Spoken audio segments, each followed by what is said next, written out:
আজকে যে গল্পটা বলবো সেই গল্পটার সাথে আপনারা সবাই আপনাদের লাইফে অনেক মিল খুঁজে পাবেন।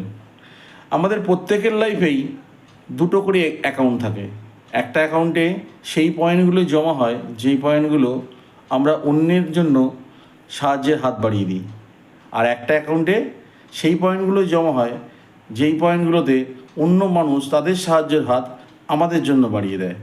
আমরা সবসময় চাই যাতে আমাদের দিকে মানুষের সাহায্যের হাত সবসময় এগিয়ে আসে, কিন্তু সেটা তখনই সম্ভব যখন আপনি প্রথম অ্যাকাউন্টে, যেখানে আপনি নিজে ম্যাক্সিমাম মানুষের কাছে আপনার সাহায্যের হাত বাড়িয়ে দেবেন, তখনই আপনি ম্যাক্সিমাম মানুষের থেকে আপনি সাহায্যের হাত পাবেন আপনার বিপদের সময়। তাই যখনই সুযোগ আসছে আপনি চেষ্টা করুন আপনার সাহায্যের হাত অপর মানুষের দিকে বাড়িয়ে দেওয়ার। সবাই ভালো থাকুন, সুস্থ থাকুন।